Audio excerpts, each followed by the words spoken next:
Hello everyone, मैं कुसुम और आप सभी का स्वागत करती हूँ स्टडी ऑनलाइन विद के में। आज की जो हमारी वीडियो है इसके अंदर मैं आपको इम्पॉर्टेंट क्वेश्चन विद आंसर बताने वाली हूँ। बुक का नाम है BPSC 133 पार्ट 1। इसके पार्ट टोटल 3 हैं। मैं अभी 1 पार्ट अपलोड कर रही हूँ, इसका मतलब 1 PDF जो अपलोड कर रही हूँ, बाकी 2 PDF अभी बचेंगी। तो चलिए हम वीडियो को स्टार्ट करते हैं। अगर आपको इसकी PDF लेनी होगी तो आप मेरे को व्हाट्सअप कर देना। अभी इंग्लिश मीडियम में भी मैं अपलोड करूँगी वीडियो, और जो बाकी सब्जेक्ट है जैसे कि BHIC के जो सब्जेक्ट है जो स्टूडेंट्स बोल रहे हैं, या BPCC करके या BECC करके, ऐसे बहुत सारे सब्जेक्ट हैं, मैं उन सबकी वीडियो जल्द ही अपलोड कर दूँगी। तो आज की वीडियो को पहले हम स्टार्ट करते हैं। फर्स्ट क्वेश्चन है, रूस, इराक तथा संयुक्त राज्य अमेरिका जैसे देश नागरिक सैन्य संबंधों की चर्चा करनी है। इसमें बताना क्या है कि जो रूस, इराक और संयुक्त राज्य अमेरिका, ये जो 3 बड़े बड़े देश हैं, यहाँ पे जो सैनिक हैं और जो नागरिक हैं उनके बीच में किस तरीके से संबंध है, कैसे हैं उन के रिलेशनशिप, वो बताने हैं। तो पहले हम रूस की बात कर रहे हैं। यहाँ पे आप इसको पॉज करके पढ़ना, मैं आपको एक्सप्लेन कर रही हूँ शॉर्ट में।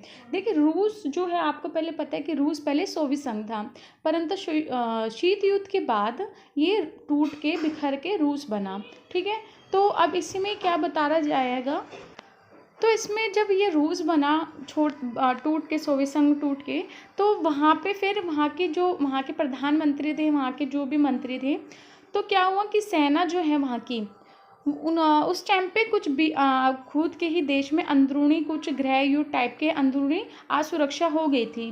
तो अंदरूनी असुरक्षा होने से क्या हुआ कि जो वहाँ के मंत्री थे उन्होंने सैनिकों को आदेश दिया, सेना को आदेश दिया कि आप इसको सुलझाओ, इसको रोको। जब अंदरूनी असुरक्षा होती है तो सुरक्षा के लिए हम अपने सैनिक को ही बोलेंगे कि अंदर के जो कार्य है उनको सुलझाओ। तो इससे क्या हुआ कि वहाँ की जो जनता है उनके मन में आक्रोश आ गया, मतलब कि उनको अच्छा नहीं लगा, और वो जो सैनिक थे उनकी आलोचना करने लगे। अब आलोचना क्यों करेंगे, अगर जब जनता कुछ करेगी तो जाहिर सी बात है उसके अगेंस्ट में ही वो काम कर रहे होंगे सैनिक, तो उनको ठीक नहीं लगा होगा कि हमको क्यों रोक रहे हैं, तो फिर वो उसकी आलोचना करने लग गए। और ये बात किसके माध्यम से पता चली, जो संचार होता है, मीडिया होती है, इसके माध्यम से पता चले सबको। फिर क्या हुआ कि इसकी आलोचना होने लगी सेना की, तो इसका मतलब कि जो नागरिक हैं और जो सेना है उनके बीच में जो संबंध है फिर अच्छे नहीं, उनकी आलोचना ज़्यादा होने लगी। फिर ऐसे ही 1989 में भी हुआ। तो वापस से जब ऐसा हुआ, 2-3 बार उनकी आलोचना हुई इसी तरीके से, तो वहाँ की जो सेना है वो अपने आप को फिर जो अंदरूनी मामले होते हैं उससे अपने आप को पीछे खींचने लगी, क्योंकि कोई भी सेना ऐसे नहीं चाहेगी कि उसी के जो देश की जनता है वो उनसे आलोचना करे, नफरत करे, ऐसे कोई देश की सेना नहीं चाहती। तो इसलिए वो देश जो रूस है उसकी जो सेना है फिर वो अंदरूनी मामले जो होते हैं उससे दूर हटने लगी। वो चाहती थी कि बाहर के ही मामले हमें दें, अंदर की जो चीज़ें होती हैं उसमें हमको ज़्यादा इन्वॉल्व ना करें, क्योंकि हमारी आलोचना होती है। तो इस पूरे में यही बताया गया है आपको। अब बस आप इसको पोस्ट करके पढ़ लेना, मैंने शॉर्ट में पूरा समझा दिया। तो क्या होता है कि अब सुरक्षा जो आंतरिक चीज़ें होती है उसमें अब पार्टिसिपेट नहीं करती, अपने आप को उससे थोड़ा दूर ही रखती है, ताकि वापस से उनकी आलोचना ना हो किसी भी प्रकार से। तो बस इसमें इतना ही है, इसको आप अब पोस्ट करके पढ़ना, मैंने शॉर्ट में समझा दिया। अब इराक की बात हो रही है, तो देखिए आपको पता है इराक एक तानाशाही शासन है वहाँ पे। ठीक है, अब ये सब चीज़ें पहले की बातें हो रही है, अब तो सब देश में ऑलमोस्ट लोकतंत्र है, बट पहले की सबकी बातें हो रही है। तो वहाँ पे तानाशाही शासन। अब तानाशाही कैसे है कि वहाँ के जो राष्ट्रपति थे वो वहाँ के सैनिकों के वो तो होते हैं, सेनापति तो होते हैं, जैसे कि हमारे यहाँ का राष्ट्रपति जो है वो भी हमारे यहाँ की जो सेना है उनके पूरे वो होते हैं, वो जो कमांडर होते हैं वो होते हैं, जो सेनापति जैसे बोलते हैं, है ना, वो होते हैं सेना के प्रधान, सेना के प्रधान होते हैं जो राष्ट्रपति होता है। हर देश में ऐसा ही होता है ऑलमोस्ट, बट वहाँ के जो ईरान के राष्ट्रपति हैं वो सेना के कमांडर भी हैं। अब सेना के कमांडर से क्या होता है कि जो कमांडर बोलता है वो ही सेना करती है, ऐसे ही होता है। तो अगर राष्ट्रपति किसी देश का सेना के कमांडर होगा तो राष्ट्रपति जो बोलेगा वही सेना करेगी, चाहे वो सही हो गलत हो। तो इसी प्रकार से इसमें यही है कि जो वहाँ के राष्ट्रपति थे वो अपने अपने मतलब के काम के लिए अपनी अब जो उनके हित में काम होता था उसके लिए सेना को आदेश देते थे और सेना वो काम करती थी। तो इसी प्रकार से जो वहाँ के नागरिक हैं और जो सेना उनके बीच में भी संबंध अच्छे नहीं हो पाए, क्योंकि जो राष्ट्रपति बोलेगा वही सेना करेगी, और वो चाहे जनता के हित में हो ना हो, क्योंकि राष्ट्रपति वहाँ पे सैनिक तानाशाही शासन है। तानाशाही मतलब समझते हैं ना आप, कि एक ही की चलती है वहाँ पे, जो राष्ट्रपति या प्रधानमंत्री जो भी है खाली उन्हों की चलती है, जनता का कोई उसमें लेना देना नहीं होता। जनता को अच्छा लगे बुरा लगे पर उन्हों की चलेगी। बट लोकतांत्रिक देश में आपको पता है क्या होता है कि जनता के लिए ही काम किया जाता है और जनता ही चुनती है सबको। तो ये होता है दोनों फर्क। तो तानाशाही शासन था वहाँ पे, तो इसलिए और जो वहाँ के राष्ट्रपति थे वो एक अच्छी सेना चाहते थे, तो उन्होंने सेना की छटाई करी। छटाई मतलब होता है कि जो अच्छे लोग हैं, अच्छे सैनिक हैं, उनको रख लेते थे, जो ठीक नहीं लगते या फिर जो उन्हों के साथ नहीं खड़े होंगे उन्हों को निकाल देते थे। तो अच्छी जब सेना की टुकड़ियाँ बना लेंगे तो उन्हों के साथ ही देगी, और वो बहुत प्रभावकारी भी थी वहाँ की जो सेना थी, और उन्होंने वृद्धि हुई। जब छटाई होने लगी तो उन्होंने वृद्धि हुई। और अब यहाँ पे फिर हुसैन की बात हो रही, जो उस टाइम के वहाँ पार्टी के बने थे कार्यकर्ता, तो उन्होंने क्या कहा कि जो सेना है एक विचारधारा सेना बनाने लगी। विचारधारा मतलब आप समझते हैं ना, एक विचार के ऊपर, जैसे कि मार्क्सवाद एक विचारधारा है, समाजवाद होती है, ऐसे अलग अलग विचारधाराएं होती हैं। तो एक होती है कि जो एक ऐसी सेना जो मेरी बातें मांगे, ऐसे विचारधारा के ऊपर बनाई जो किसी और की ना सुने। ठीक है, अब जैसे कि हम जो टेररिस्ट लोग होते हैं जो आतंकवाद फैलाते हैं, वो आपको पता है ना दूसरी विचारधारा के होते हैं, वो कट्टरवादी टाइप के होते हैं, वो अपना बस धर्म को प्रचार करना चाहते हैं और बाकी धर्मों से नफरत करते हैं। तो ऐसे ही वहाँ पे था, उन्होंने एक विचारधारा वाली सरकार वो बनाई सैनिक, ताकि वो उसकी पार्टी में ग्रोथ करें। तो ऐसा ही हुआ कि वो जब उन्होंने ऐसी विचारधारा वाली सरकार बनाई जो उनका साथ दे, ठीक है, और वो जैसा बोले वैसा ही करे, तो उसकी पार्टी में फिर वृद्धि हुई, उसका प्रभाव और ज़्यादा बढ़ा, और वो अपना नियंत्रण होता है वो स्थापित कर पाए सब पे। ये हो गया आपका इराक का। मैंने रूस और इराक बताया। अब संयुक्त राज्य अमेरिका का पढ़ते हैं हम। देखिए, राष्ट्रपति के बारे और अमेरिका के बारे में ये बताया जा रहा है कि जो अमेरिका एक अध्यात्मक जो टाइप की होती है, अध्यात्मक, ये मेरे से बोला ही नहीं जा रहा वर्ड, तो वैसे शासन प्रणाली है। तो वहाँ पे क्या होता है कि जो वहाँ की शासन प्रणाली है वो एक संतुलित शासन प्रणाली है। ठीक है, वहाँ के जो अमेरिका है, अमेरिका में जो राष्ट्रपति हैं उसके अंडर में जो प्रधान होते हैं ना, जैसे सेनापति होते हैं, वैसे ही वहाँ का राष्ट्रपति भी है। जैसे हर देश के ही होते हैं राष्ट्रपति, जो होते हैं प्रधान होते हैं सैनिक के, जो सैनिक संघ पूरा होता है सैनिक, तो उन्हों के प्रधान है वहाँ पे भी सेम है। बट वहाँ के जो राष्ट्रपति है वो है ना आदेश दे सकते हैं, जैसे कि सेना को कुछ आदेश भी दे सकते हैं।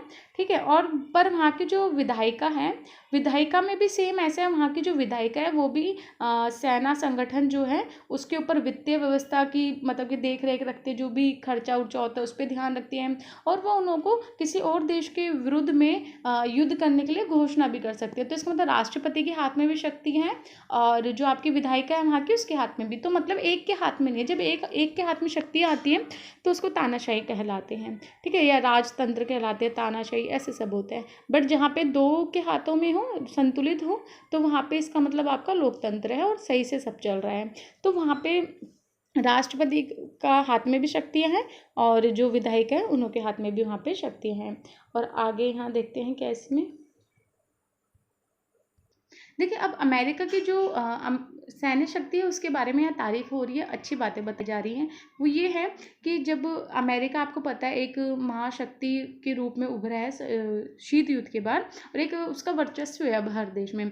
और वो ऐसा हुआ क्यों है, एक महाशक्ति के रूप में क्यों उभरा है, अपनी सैनिक शक्ति के अकॉर्डिंग। अगर उसके पास सेना नहीं होती, उसके पास सेना, एक अच्छी सेना और वेपन्स नहीं होते, परमाणु नहीं होते, तो एक वैसी महाशक्ति के रूप में नहीं उभर पाता। तो सारा श्रेय जो है वो उसकी सेना को ही जाता है। तो इसलिए जब वो महाशक्ति के रूप में उभरा, उसके बाद वहाँ के जो नागरिक और जो सैन्य संबंध है उसमें बहुत बड़ा परिवर्तन आया। क्यों परिवर्तन आया? क्योंकि एक तो महाशक्ति के रूप में उभरा तो प्राउड फील करेंगे सब। दूसरी बात, जो अमेरिका की सेना पे जो पैसा है वो बहुत ज़्यादा खर्च करता है अमेरिका। अमेरिका जो देश है वो अपनी सेना पे बहुत ज़्यादा पैसा खर्च करता है, और जिससे क्या हुआ है कि वहाँ की सेना में वृद्धि हुई है, वहाँ के सैनिकों में वृद्धि हुई है, वहाँ के हर चीज़ में अच्छा मतलब कि पॉजिटिव इम्पैक्ट देखने को मिला है, जिसके कारण और वहाँ के जो मंत्री होते हैं वो सैनिक और जो नागरिक होते हैं उनके बीच में अच्छा संबंध भी बिठाया, और अच्छा संबंध उनके बीच में बना भी है, मधुर संबंध बना है उनके बीच में। तो उसमें बस उनकी अच्छी बातें बताई जा रही है कि गुणात्मक परिवर्तन, सुरक्षा पर नियंत्रण, मतलब कि सब भरोसा कर सकते हैं, वहाँ के देश के नागरिक अपनी सेना पे भरोसा कर सकते हैं कि हाँ ये हमारा साथ देंगे, उस अच्छे परिवर्तन जो हुए हैं और उसकी भूमिका अच्छी रही है। तो यहाँ अमेरिका की तारीफ हो रही है यहाँ पे। तो इतना ही था ये फर्स्ट क्वेश्चन हमारा। और इसमें से देखिए ज़रूरी नहीं है कि तीनों के बारे में पूछा जाए, और किसी के बारे में भी यहाँ पूछा जा सकता है। सिंपल क्वेश्चन कभी नहीं आता, और जब आ जाए तो इसका मतलब बहुत अच्छी बात है, नहीं तो जो मॉडिफाई होके ही आता है क्वेश्चन आपका अधिकतर। नेक्स्ट देखते हैं। नेक्स्ट क्वेश्चन है संशयवादी और परिवर्तनवादी। अब देखिए नाम से ही आपको पता चल रहा होगा, संशयवादी वो लोग होते हैं जो परिवर्तन को जल्दी से एक्सेप्ट नहीं करते, जो भी नई चीज़ें होती हैं उनको जल्दी से एक्सेप्ट नहीं करते। और परिवर्तनवादी वो होते हैं जो परिवर्तन को एक्सेप्ट करते हैं और उसमें मतलब कि अपने आप को ढाल लेते हैं। तो हम इसके माध्यम से पढ़ रहे हैं कि भूमंडलीकरण जैसे आया, आपको भूमंडलीकरण का मतलब पता होगा, वैश्वीकरण, भूमंडलीकरण, जिसमें कि पूरा देश जो है, सारे देश मिलके एक मंच पे आ गए हैं, अंतर्राष्ट्रीयकरण हो गया है। कैसे कि जितने भी देश हैं अब आपस में सबके संबंध जुड़ गए हैं, अगर एक देश में कोई बात होती है तो दूसरे देश में ऑटोमेटिकली पहुंच जाती है, ठीक है हमारे। तो पूरा विश्व जो है एक मंच पे आ गया है, एक देश दूसरे देश से आयात निर्यात करता है, अपनी टेक्नोलॉजी का आयात निर्यात करता है, सामान का, गुड्स का, हर चीज़ का। तो जब पूरा देश एक उस पे आ जाता है मंच पे, तो वो होता है भूमंडलीकरण। अब देखिए भूमंडलीकरण से क्या हुआ, कुछ लोग तो इसका समर्थन करते हैं, मतलब कि इसको एक्सेप्ट करते हैं, अच्छी चीज़ है, और कुछ इसको बोलते हैं कि अच्छी नहीं है, इसको डिक्लाइन करते हैं। तो जो इनका समर्थन करते हैं परिवर्तनशील है, जो इनका समर्थन नहीं करते वो यहाँ पे लिखा है ना शासनवाद है, ठीक है। अब इन्हों में बताती क्या है, जैसे कि कुछ जो इनको एक्सेप्ट करते हैं भूमंडलीकरण को, वो बोलते हैं भूमंडलीकरण आने से क्या हुआ है कि हमारे जो विश्व है उसमें शांति की स्थापना हुई है, मानव के जो अधिकार हैं उसमें प्रगति हुई है, मानव सुरक्षा बढ़ी है, आर्थिक रूप से हम संपन्न हुए हैं, क्योंकि आपको पता है भूमंडलीकरण आने से क्या हुआ है, टेक्नोलॉजी का आदान प्रदान हुआ है, भूमंडलीकरण आने से जो आर्थिक स्थिति है वो ठीक हुई है, ठीक है। बट इसमें एक मैं आपको अपवाद बताती हूँ, आर्थिक स्थिति उन्हों की ही ठीक हुई जो पहले से अच्छे थे, जो पहले से ठीक नहीं है उनकी और ही बिगड़ी है, ठीक है। ऐसे मेरी सोच और मैंने ऐसे देखा भी है।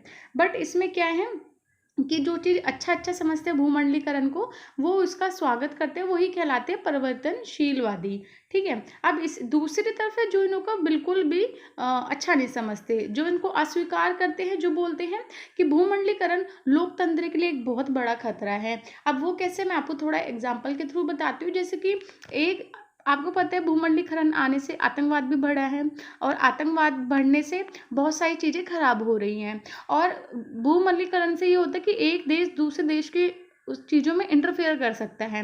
अब जैसे कि हमारे देश में कश्मीर का मुद्दा था, तो बाहर के देश आके इंटरफेयर करते हैं, उसमें बोल रहे थे, बट बाहर जाके हम जो हमारे देश के विदेश मंत्री थे उन्होंने फिर बोला हमारे देश का आंतरिक मामला है। तो ऐसे जो लोकतंत्र होता है उसको मतलब कि वो खतरे में रहता है, आंतरिक सुरक्षा खतरे में रहती है, आतंकवाद बढ़ते हैं। ऐसे अस्वीकार जो लोग करते हैं वो ऐसे सोचते हैं।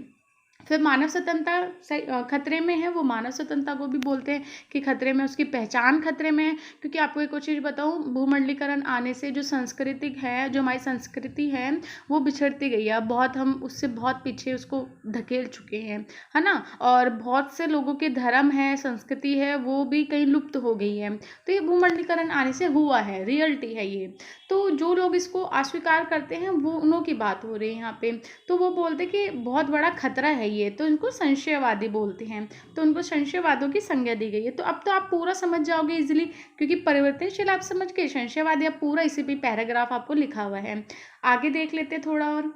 अब जो परिवर्तनशीलवादी हैं वो मानते हैं भूमंडलीकरण आने से जो हमारा लोकतांत्रिक है उसका समुदाय जो है उसका विकास हुआ है, नई नई चीज़ें आई हैं, नए नए जो अंतर्राष्ट्रीय संबंध होते हैं वो बने हैं, ठीक है। सब चीज़ अच्छी हुई है, मतलब मतभेद जो है वो ख़त्म हुआ है, लोग अब मतलब कि बात करने में हिचकिचाते नहीं हैं अपने भूमंडलीकरण आने की वजह से, जो समस्या है वो दूर हुई है, तो वो सब चीज़ें इसमें बताई जा रही हैं। वैश्विक प्रकृति जो है वो ठीक हुई है, हमारा संसार एक दूसरे से जुड़ा है, मतलब आप कुछ भी लिख सकते हो उसमें बना के कि भूमंडलीकरण आने से क्या क्या अच्छी चीज़ हुई है, सब लिख दीजिए जो भी आपको पता है। अब जब हम शहंशाहवादी की बात करेंगे तो आप सब नेगेटिव लिख देना कि भूमंडलीकरण आने से बेरोजगारी बढ़ी है, निर्धनता बढ़ी है, ठीक है, या फिर मानव को सुरक्षा है, आतंकवाद बढ़ा है, कितने सारे पॉइंट है, सब कुछ दोनों को आप लिख दिए, दोनों के पॉइंट लिखिए, परिवर्तनशीलवादी या फिर उसका पूरा एक्सप्लेन करिए, फिर नीचे दूसरे वाले का लिखिए और पूरा एक्सप्लेन कर दीजिए, बस आपका आंसर बन गया। तो इसमें पूरे में यही बताया गया है, बाकी आप इसको पोस्ट करके ही पढ़ सकते हैं अगर आपको पढ़ना है, बट यही है पूरे में आपका। तो अब बस यही है इसके। अब हम नेक्स्ट क्वेश्चन देखते हैं, बट इसका आंसर थोड़ा लेंथी से है तो आप इसको पढ़ लेना पूरा कि इसमें और क्या चीज़ें हैं। तो वही इसमें बताया कि अस्वीकार करते जो शहंशाहवादी होते हैं वो इसको अस्वीकार करते हैं चीज़ों को, और वो ऐसे बोलते कि भूमंडलीकरण आने से आपको पता है औद्योगिक क्रांति एक तरह से आ चुकी है, जिससे कि बेरोजगारी कैसे आई है, क्योंकि औद्योगिक क्रांति आई, ठीक है, प्रौद्योगिकी आई, तो उससे क्या हुआ कि मशीनीकरण आ गया, मशीनों का युग आ गया। तो जो लोग एक काम को 7 लोग करते थे, 7 लोग मजदूरी लेते थे, अब वो एक ही जना ले रहा है, तो 6 लोग क्या हो गए, बेरोजगार हो गए। तो ये भी आप लिख सकते हो एग्जाम्पल के तौर पे, मैंने आपको बताया है, ठीक है। तो आप यहाँ पे और सारी चीज़ें यहाँ पढ़ सकते हैं। बहुराष्ट्रीय जो संधियाँ उनको समर्थन नहीं करते, जो इसके अगेंस्ट है वो कहते हैं कि बहुराष्ट्रीय जो संधियाँ होती हैं उन्हों का वो समर्थन नहीं करते, क्योंकि कहते हैं कि वो हमारे देश के हित में है भी या नहीं है पता नहीं है उनको, ठीक है, उससे आने वाले टाइम में क्या दिक्कतें हो सकती है वो। और श्रमिक संगठन जो है वो भी इसको ठीक नहीं मानते, क्योंकि आपको पता है भूमंडलीकरण आने से श्रमिकों को बहुत ज़्यादा प्रभाव पड़ा है, श्रमिक बहुत ज़्यादा मजदूर हो गए, कृषकों को प्रभाव पड़ा है, तो वो सब चीज़ें इसमें बताई जा रही है। सामाजिक न्याय के ऊपर बात करें तो ये सब आप पोस्ट करके पढ़ लेना, मैंने आपको एक कहानी के रूप में बता दिया, आपको समझ आ गया होगा पूरा आंसर। अब यही वो उन्हों का तर्क बता रहे हैं कि इससे वो सोचते हैं हमारे जो राष्ट्र राज्य है उसको खतरा है, वो नियंत्रण करते हैं बाहर के देश, क्योंकि क्या होता है कि बहुत सारी चीज़ें बाहर के देश से प्रभावित होती है तो हम चेंज कर लेते हैं उसके अकॉर्डिंग। जैसे अभी कोई भी हमारे देश में अभी कृषि आंदोलन चल रहा था, बाहर के देश भी तो आप देख रहे थे वो भी इंटरफेयर कर रहे हैं उसमें आके, वो भी ट्विटर कर रहे हैं, कुछ कर रहे हैं, ठीक है, या फिर बोल रहे हैं हमारे देश के मंत्रियों को, तो वो है इंटरफेयर करते हैं। तो बहुत सारी चीज़ें इसमें बताई गई हैं। तो यहाँ पे अब ये एग्जाम्पल के मतलब कि पॉइंट है, ये तो पॉइंट मोस्ट इंपॉर्टेंट है आपके लिए, ठीक है। तो पॉइंट्स को आपको याद करना है, ये तो पूरी कहानी टाइप का आप लिख सकते हो, इसको आप इंट्रो बोल सकते हो, ठीक है, इंट्रो के रूप में लिख दिया, बट ये पॉइंट जो है इसको आपको मेन एक्सप्लेन करना है, तो पॉइंट मैं आपको समझा देती हूँ।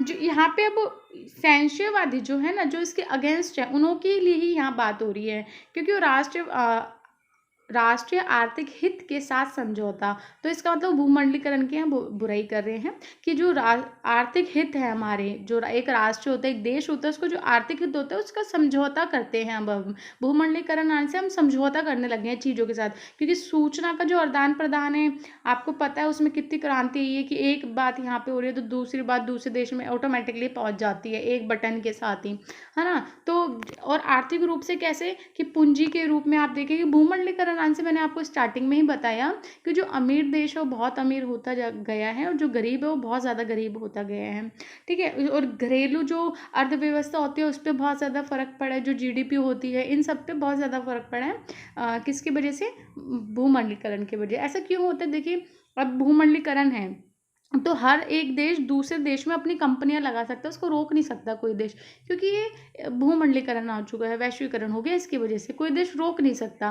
बस ये कि टैक्स वैक्स ये सब बढ़ा सकता है। तो अब अमेरिका की कोई कंपनी, अब मैं कोका कोला कंपनी की बात करती हूँ, कोका कोला कंपनी हमारे देश की थोड़ी है, वो तो दूसरे देश की है, बट हमारे देश में वो लगी हुई है, उसका ब्रांड हम सब खा रहे हैं पी रहे हैं, और ऐसे बहुत सारी कंपनियाँ हैं। तो आपको ये कभी सोचा है कि ये फ़ायदा किसको हो रहा है, हमको थोड़ी हो रहा है, तो बाहर देश को हो रहा है ना, क्योंकि यहाँ से सारे जो भी कमाई हो रही है तो उनके पास जा रही है, ठीक है। तो वो यहाँ पे इसका विरोध इसलिए कर रहे हैं, बट इसका एक अगर जो परिवर्तनशील होंगे वो इसका पॉजिटिव कैसे बताएंगे कि पैसा तो उनके पास जा रहा है पर यहाँ के लोगों को रोजगार मिल रहे हैं, तो वो इसका ये पॉइंट भी बताएंगे। तो ये है दोनों में डिफरेंट, नेगेटिव भी है पॉजिटिव भी है, पर नेगेटिव में ज़्यादा देख सकते हो आप, पॉजिटिव में थोड़ा कम देख सकते हो। तो वो यहाँ पे बताया गया है, आप इसको अब पोस्ट करके पढ़ लेना। मैं नेक्स्ट पॉइंट देखती हूँ, इसमें कोई नेक्स्ट पॉइंट हो तो। ये पूरा वही एक्सप्लेन किया गया। देखो जब हम ऐसे ओरली बताते हैं ना तो चीज़ें शॉर्ट में समझा देते हैं, बट जब हम पढ़ते हैं तो वही पूरा घुमा घुमा के लिखा गया होता है। तो इसलिए आप भी एग्जाम में ऐसे ही कर सकते हो, एक ही चीज़ को आप रिपीट भी कर सकते हो, मतलब कि सेम लाइन नहीं, थोड़ा घुमा के चीज़ों को लिख दो, नंबर मिल जाएंगे। फिर है राष्ट्रीय संप्रभुता की कमी। मैंने स्टार्टिंग में बताया कि आपके राष्ट्रीय संप्रभुता की कमी, क्योंकि दूसरा देश इंटरफेयर कर सकता है आपके देश में आके। जब से भूमंडलीकरण आया है, कोई भी देश किसी भी देश को बोल सकता है, उसमें आके इंटरफेयर कर सकता है, अपना पॉइंट ऑफ व्यू रख सकता है। जबकि हम बोल नहीं रहे कि आप आके बोलो, इसमें हमारे देश के अंदर कुछ बातें हो रही है तो आप बोलो, पर वो तब भी आके बोलेगा, ट्विटर पे कुछ मैसेज करेगा, कहीं कुछ करेगा। ऐसा क्यों? और वैसे भी फ़ोन वोन भी आ जाते होंगे मंत्रियों के पास, हमें थोड़ी पता चल रहा है। तो संप्रभुता की कमी आती है, ठीक है। और जो आंतरिक सुरक्षा है वो खतरे में हो रही है, इसकी वजह से आतंकवाद बहुत ज़्यादा फैल रहा है। तो हमने जो ऊपर पैराग्राफ में पढ़ा उसी का भी पॉइंट बना रहे हैं, इसको पॉइंट करके एक्सप्लेन कर रहे हैं। तो आप इन्हों को अब पोस्ट करके पढ़ ले रहे हैं। पूरा क्वेश्चन जो है राष्ट्रीय पहचान की क्षति, जाहिर सी बात है, अब हम आपको पता है ना कि हम वेस्टर्न को ज़्यादा फॉलो कर रहे हैं, जो वेस्टर्न कंट्री है उसी को तो फॉलो कर रहे हैं। आप चाहे पहनावे के रूप में देख लीजिए या फिर खान पीन के रूप में देख लीजिए, ठीक है। तो पहचान की कमी या सांस्कृतिक कमी बोल सकते हैं, तो मैं सांस्कृतिक रूप से बता रही हूँ आपकी पहचान की कमी, और सांस्कृतिक सेम ही मान सकते हैं आप, ठीक है। तो क्या है कि हम अपने देश की जो गरिमा है उसको कम करते हुए दूसरे देश को अपना रहे हैं। तो ये इसका मैं एग्जांपल क्या दूँ, आपको खुद ही सब चीज़ें पता होंगी, तो यहाँ से आप वो सब चीज़ें देख सकते हैं। और ये यहाँ पे प्रौद्योगिकी और इसकी बात हो रही है, तो ये भी मैंने अभी आपको बताया था कि इससे क्या हुआ है, मशीनीकरण आ गया है, ठीक है। पश्चात चीज़ों को, जो पश्चात देश है उसकी चीज़ों को हम एक्सेप्ट कर रहे हैं, उसको मतलब कि वो कर रहे हैं, ले रहे हैं, धारण कर रहे हैं, जिससे क्या हो रहा है, जो विकसित देश है वो तो बहुत विकसित हो रहे हैं, जो विकासशील देश है वो अभी विकास ही करता जा रहा है, उसका विकसित ही नहीं बन पा रहा है वो तो, ठीक है। तो वो इसमें बताया गया है। अब ये जो आंसर है बस यहीं तक ही था, बाकी आप पोस्ट करके इसको पढ़ लेना, इजी है ना, भी पढ़ोगे तो भी आप लिख के आ जाओगे इसके बारे में, इतना इजी है टॉपिक। और देखिए अगर आपको इसकी पीडीएफ लेनी होगी मेरे को व्हाट्सअप कर देना, इसकी 3 पीडीएफ है टोटल, तो मैं अभी एक ही वीडियो बना रही हूँ, बाकी 2 और बनानी बाकी है। इंग्लिश मीडियम में भी मैं अपलोड कर दूँगी, बाकी और भी सब्जेक्ट है, BHI BPCC जो मैंने स्टार्टिंग में बताया, बहुत सारे अभी सब्जेक्ट है जिस पर मेरे को वीडियो बनानी है। नेक्स्ट क्वेश्चन है तुलनात्मक राजनीति की प्रकृति, क्षेत्र और विषय क्षेत्र का विकास विभिन्न ऐतिहासिक अवधियों में बदलती हुई सामाजिक राजनीतिक चिंताओं की प्रक्रिया के रूप में हुआ है, इसके बारे में बताना। देखिए जो तुलनात्मक राजनीति की प्रकृति है वो ही पूरा आपको इसमें एक्सप्लेन करना है, इतनी सी छोटा सा ही है इसका आंसर, यही है। इसको जो इतना बड़ा घुमा के लिखा है इसका मतलब यही है कि जो तुलनात्मक राजनीति है उसके बारे में आपको इसमें पूरा बताना है। देखिए पहले मैं आपको तुलनात्मक राजनीति के बारे में बता देती हूँ थोड़ा, कि तुलनात्मक राजनीति होता क्या है। आपको पता है तुलनात्मक राजनीति की जो शुरुआत अरस्तु ने की थी, एरिस्टोटल जिसे बोलते हैं, ठीक है। तो ये तो आपने पढ़ा होगा अपने जब हम फर्स्ट ईयर में होंगे या फिर स्कूल टाइम पे पढ़ा होगा एरिस्टोटल के बारे में। जो अरस्तु थे उन्होंने राजनीतिक तुलनात्मक की शुरुआत की है। राजनीतिक तुलनात्मक होता है तुलना करना, तुलनात्मक में तुलना करना, कंपेयर करना। तो कंपेयर किससे करना, आप इंडिविजुअली खुद एक इंसान से खुद की तुलना कर सकते हो, मतलब कि मैं अकेली मैं अपनी खुद की तुलना खुद से कैसे करूँगी, तो इसके लिए मिनिमम 2 लोग होने चाहिए, 2 से ज़्यादा होने चाहिए। अब यहाँ लोग की जगह कंट्री और देश राज्य इन्हों की बात हो रही है, लोगों की बात नहीं हो रही है, यहाँ पे मैंने एग्जाम्पल दिया है।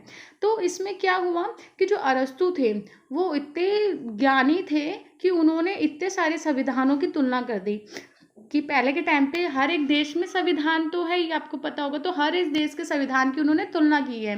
कि जैसे कि हमारे देश का जो संविधान है, कि अमेरिका का हो गया, ब्रिटेन का हो गया, सब देश के संविधानों की उन्होंने तुलना की। और तुलना कैसे करते हैं संविधान की, कि वहाँ की राजनीतिक प्रणाली कैसी है, वहाँ की जो पार्टी है, जो दल प्रणाली जिसे बोलते हैं वो कैसी है, वहाँ के समाज कैसे हैं, वहाँ के जो भी चीज़ें होती है वो सब चीज़ों की तुलना की उन्होंने। तो इससे क्या पता चलता है, इससे ये पता चलता है कि कौन सा देश सबसे अच्छा है और कौन से देश में कौन सी चीज़ ज़्यादा अच्छी है। जैसे किसी देश में एक ही पार्टी होती है जिसको हम एकल पार्टी बोलते हैं, और किसी देश में बहुवादी पार्टी होती है। हमारा देश है यहाँ पे बहुवादी पार्टी है, पर चीन की तरफ जाओगे या किसी और देश की जब जाओगे वहाँ पे कम, एक या दो पार्टी है। तो इससे क्या फ़र्क पड़ता है कि देखिए जहाँ बहुत सारी पार्टी है वहाँ पे आपके विकल्प हैं चुनने के लिए कि आप जो अच्छा उसको चुनिए, और जहाँ पे विकल्प ही नहीं है, एक है या दो है, उसमें आपको विकल्प नहीं मिलता, दोनों ही अच्छी नहीं तो किसको चुनोगे, तीसरी तो है ही नहीं वहाँ पे। ठीक है, तो इस तुलनात्मक से क्या पता चलता है कि आप कौन सा देश ज़्यादा अच्छी चीज़ों में अच्छा है और किस चीज़ों में बुरा है। तो जो अरस्तु थे उन्होंने तुलना की थी, और यहाँ मैकावली की भी बात हो रही है, तो उन्होंने जो तुलनात्मक राजनीति की परंपरा को आगे बढ़ाया। मैकावली ने जो अरस्तु ने जो की थी तुलनात्मक राजनीति, तो मैकावली ने उनको आगे बढ़ाया और फिर वापस से उन्होंने जो तुलना थी उसको बढ़ाया, और उसमें फिर बहुत सारे डिफ्रेंशिएट किए। जैसे कि उन्होंने तो खाली संविधान के ऊपर किया, तो इन्होंने मैकावली ने बहुत सारी चीज़ों के ऊपर बांट दिया, जैसे कि शक्ति में, सरकारों में, बहुत सारी चीज़ों पे इस पे बांट दिया। फिर जो रूसी क्रांति हुई उसके विचारों को इसमें एक्सप्लेन किया कि कैसे है, तो ये देखते हैं हम। देखिए, अब जो 1917 में रूसी क्रांति हुई थी, आपको पता होगा, तो उसमें जो गतिशीलता प्रदान की, जो ये तुलनात्मक राजनीति है इसके कारण उसमें गतिशील आया। और आपको पता होगा तुलनात्मक राजनीति का विकास सबसे ज़्यादा कब हुआ, द्वितीय विश्व युद्ध के बाद ही इसको ज़्यादा पहचान मिली। पहले होती थी तुलनात्मक राजनीति, बट इतनी नहीं होती थी, कम होती थी, कम देशों को कंपेयर किया जाता था। बट जैसे आपका द्वितीय विश्व युद्ध हुआ उसके बाद ये तुलनात्मक राजनीति को बहुत ज़्यादा इंपॉर्टेंस देने लगे, इस मैथड को बहुत ज़्यादा इंपॉर्टेंस देने लगे। तो उसी के बारे में यहाँ पे बताया गया पूरा कि 1970 के दशक में कैसे हुआ कि राजनीतिक में जो व्यवहारिक रूप से आंदोलन होते थे, आंदोलन की बात होने लगी तुलनात्मक राजनीतिक में कि आंदोलन किस देश में होते हैं, क्यों होते हैं, किस वजह से होते हैं। आपको पता है जिस देश में ज़्यादा आंदोलन होते हैं इसका मतलब वहाँ की जो सरकार है या वहाँ पे मतलब चीज़ें सही नहीं चल रही हैं, ये मान सकते हो आप। पर ये भी है जिस देश में आंदोलन होता है कि मतलब वहाँ के जो व्यक्ति हैं अपनी बातों को रख सकते हैं। बहुत देश ऐसे हैं जहाँ पे आंदोलन होने ही नहीं देते हैं, ठीक है, जहाँ तानाशाही होती है, जहाँ पे लोगों को चलती नहीं है, तो वो सब भी है। तो इसमें बस अब आपको राष्ट्रीय प्रणाली जो होती है, आर्थिक, राजनीतिक, सामाजिक, इन सब चीज़ों की बात हो रही है पूरे में कि इस देश की तुलना की जाती है इस देश से। और जो डेविस ईस्टन थे उन्होंने तो राजनीतिक तुलनात्मक के बहुत सारे उन्होंने पॉइंट बताए हैं, बहुत उनको अच्छे से डिफाइंड किया है, ठीक है, उन्होंने थोड़ा परिवर्तन कर दिया उन्होंने। तो वो सब चीज़ें भी आप यहाँ से पढ़ सकते हैं। आई होप आपको ये समझ आ रहा होगा, मैं इसको ओवरव्यू बता रही हूँ कि इसमें क्या क्या चीज़ें होती हैं। तो बस वैसे भी छोटा सा ही आंसर था। तो अंतिम में क्या बोल रहे हैं, और देखिए तुलनात्मक प्रणाली में एक मैं उसके 2 पॉइंट बता रही हूँ। तुलनात्मक प्रणाली जब हम करते हैं तो इसमें हमें बहुत सारी चीज़ों को फेस करना पड़ता है, क्योंकि हमें सूचना, डाटा ये सब नहीं मिलता था पहले के टाइम पे, जब भूमंडलीकरण नहीं आया था। तो हमें हर एक देश के बारे में जानने के लिए जाहिर सी बात है उस देश में जाना पड़ेगा, वहाँ का डाटा कलेक्ट करना पड़ेगा, वहाँ के बारे में डीप नॉलेज लेनी पड़ेगी, है ना, क्योंकि उस टाइम पे ना फ़ोन होता था, ना गूगल होता था, ये सब चीज़ें नहीं होती थी। बट जैसे ही भूमंडलीकरण आया तो हर एक देश की सूचना आप देखते हो ना, गूगल सर्च करते हो किसी भी देश के बारे में, पूरा बायोडाटा आ जाता है उठ के, तो है ना। तो इससे क्या होता है कि तुलनात्मक राजनीति को और ज़्यादा सपोर्ट मिला इससे, क्योंकि फिर आपको ज़्यादा दिक्कत नहीं होती तुलना करने में, आपको सब चीज़ें ईजिली मिल जाती है भूमंडलीकरण आने से। जब पूरा विश्व एक मंच पे आ जाता है तो हमें फिर दूसरे देशों के बारे में जल्दी से पता चल जाता है। बट पहले के टाइम पे ऐसा नहीं था, कठिनाइयाँ होती थी, डाटा जल्दी से मिलता नहीं था। तो अब इसी के बारे में पूरा बताया गया है। ये क्वेश्चन बस यहीं समाप्त हो गया। नेक्स्ट क्वेश्चन देखते हैं हम। अब देखिए जो हमने FPTP जो हमने अभी क्वेश्चन देखा है उसी का मैंने ये थोड़ा सा इसका फुल फॉर्म टाइप का निकाला है। होता क्या है ये, पहले तो ये हम जान लेते हैं। तो एक सरल बहुमत प्रणाली होती है, इसमें पहले के टाइम की वोटिंग प्रणाली है। पहले के टाइम की ये कहाँ से स्टार्ट हुई थी, ये स्टार्ट हुई थी ब्रिटेन में 13वीं शताब्दी से स्टार्ट हुई थी, और ये बहुत प्रचलित प्रणाली है, क्योंकि वोटिंग प्रणाली इस तरीके की कि आप एक टाइम पे एक जने को वोट दे सकते हो। और ये भारत में भी लोकसभा एवं विधानसभा के चुनाव में इस प्रणाली का प्रयोग किया जाता है। जब हम लोकसभा और विधानसभा के जो चुनाव होते हैं जिसमें हम पार्टिसिपेट नहीं करते, बट वो जो मंत्री होते हैं सब पार्टिसिपेट करते हैं, ठीक है, विधानसभा के जो चुनाव होते हैं, लोकसभा की बात नहीं कर रही हूँ, विधानसभा की। तो इसमें एक वोटिंग आपको पता है ना मैं कैसे, एक वोट एक नागरिक का होता है, वो सब टाइप का आप समझ लो। तो वो ही इसमें बात करें, बहुत पुरानी प्रणाली और सबसे बेहतरीन प्रणाली इसको माना गया है। आप इसका ना स्क्रीनशॉट भी ले सकते हैं, ठीक है, क्योंकि बहुत सरल लैंग्वेज में है, तो इसको आप स्क्रीनशॉट लेके इसको समझ सकते हैं, इजी सा है। मैं वहाँ पे जो पॉइंट वाइज है वो समझाती हूँ आपको। इसकी फुल फॉर्म मैं आपको बता देती हूँ। इसकी फुल फॉर्म होती है first past the post voting. ठीक है, इसकी फुल फॉर्म है ये। तो ये जो प्रणाली है सबसे इसे सरल प्रणाली समझा जा सकता है। एक सरल प्रणाली है, वोटिंग की बात हो रही है इसमें, ठीक है पूरी।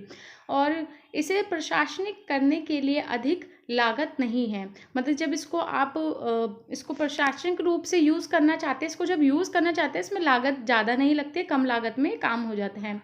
नेक्स्ट है जो वोटों की गिनना होता है या उसकी गिनती होती है, उसमें भी काफ़ी जल्दी काम कर दे, मतलब जल्दी इसको हम गिन सकते हैं। इसमें जो वोटिंग गिनने की जो एक पूरी प्रक्रिया होती है, इससे हम जल्दी वोट गिन सकते हैं।